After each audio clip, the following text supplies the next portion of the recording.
Okay. Thank you very much for the introduction, Chairman, ladies and gentlemen. Today I'm going to talk about fractures in calves. Well, firstly, just I will give a little bit introduction.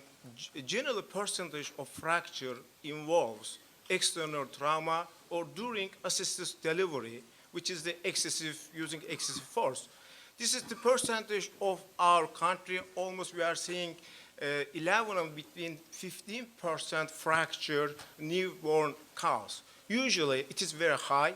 Usually metacarpal and metatarsal bones are affected, and conservative and surgical procedures can be performed for the treatment. This is a very painful situation.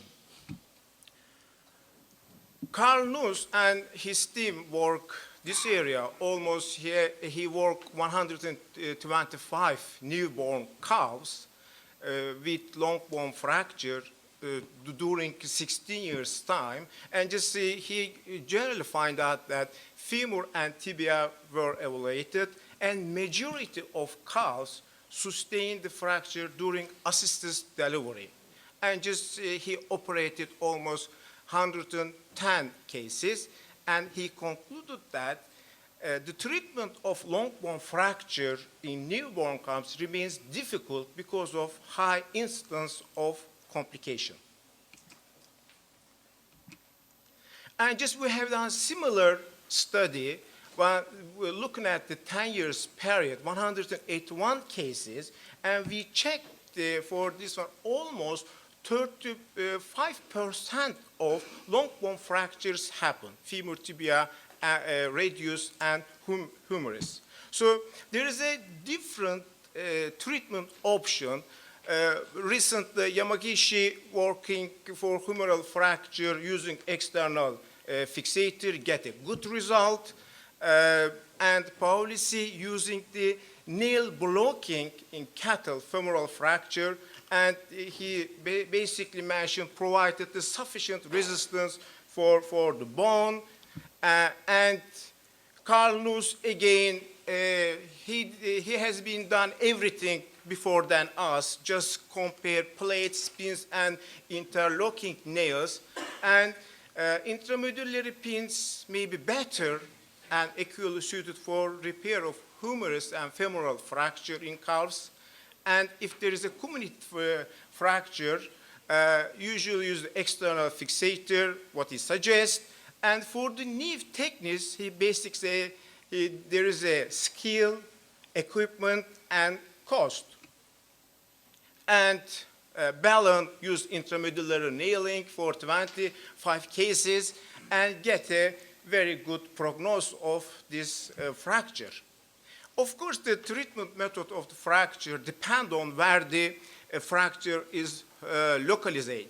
Well, if there is a metacarpal and metatarsal, and if the fracture is not dislocated, then you can easily use conservative treatment, easy way, and to use tree and plaster will help for treatment.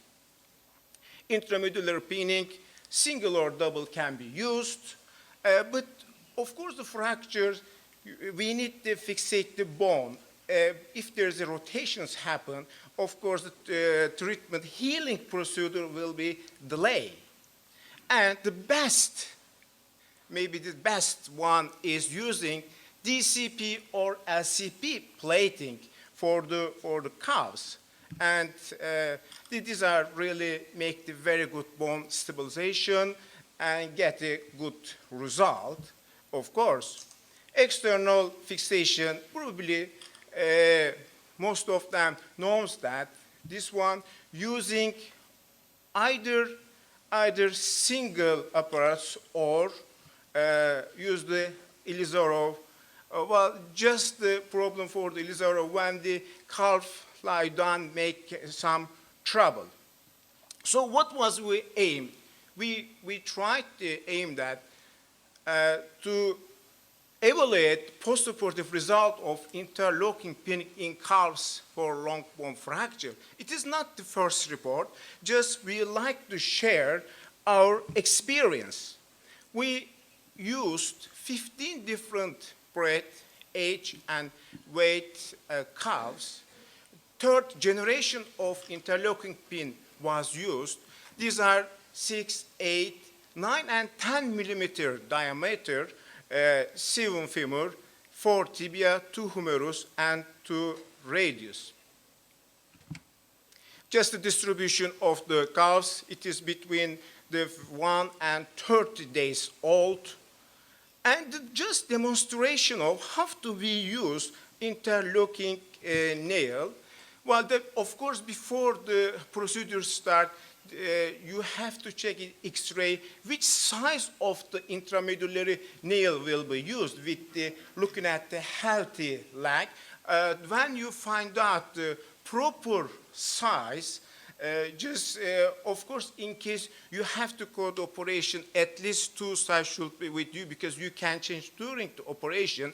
First proximal side in the make the tunnel, put the retrograde manner.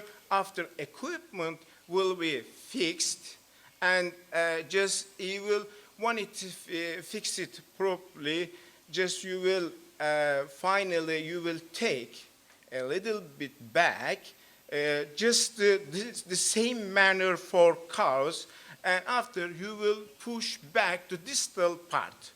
This is the operation. There are two screw area for distal part, and one of them the proximal side, dynamic or static, to depend on the fracture tip. You can use 3.5 screw 4 or 4.2 screw, and when the screw is done, operation almost finished.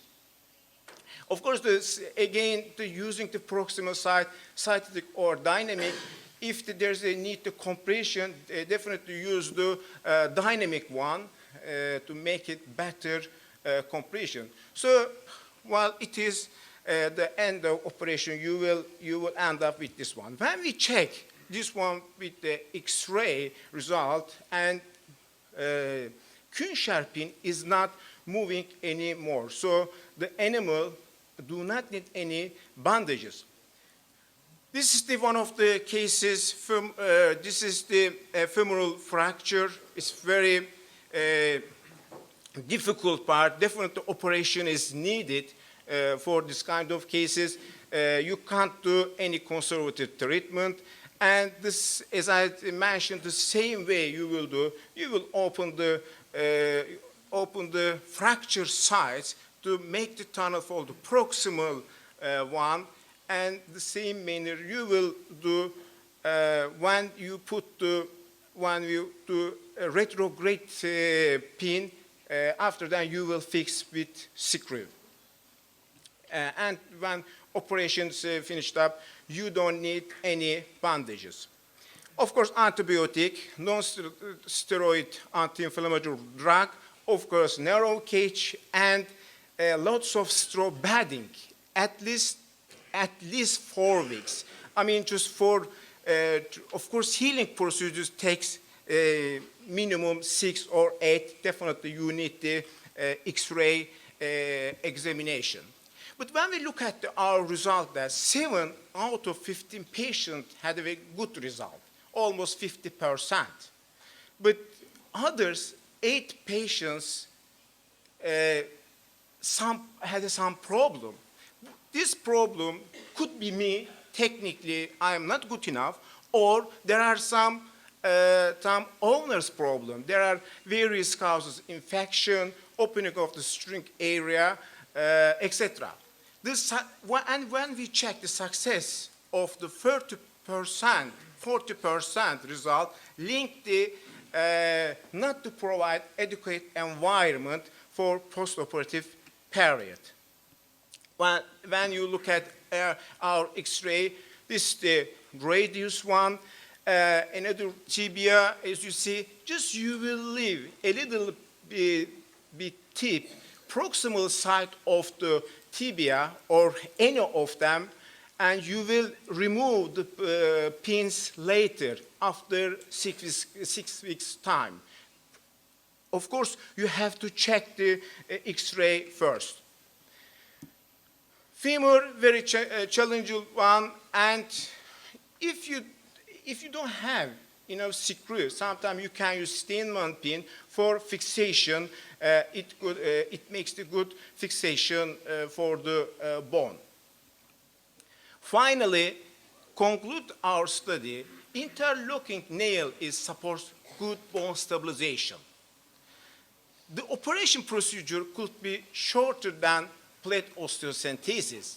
Of course, sometimes we always make a wrong contribution about the timing of surgery. The best surgery, of course, the prognosis should be better, not the shorter or longer, but the procedure with this one could be short and better resistance to torsion, and success of fracture healing depend on timing and proper selection of treatment. Because in our country, in our case, definitely we have to dialogue with the client because, just they get fed up quickly. So unfortunately, when the animal come back, it's not a good condition. If I come down again, my first question, can interlocking nail stabilization be an alternative technique for a long bone fracture in calves? Yes, but I have to admit that study has some limitation. Definitely we have to work more cases, we have to select different bones, and should be compared other techniques for outcome. But at least I feel that this is the very encouraging technique for vets. Thank you very much for your attention.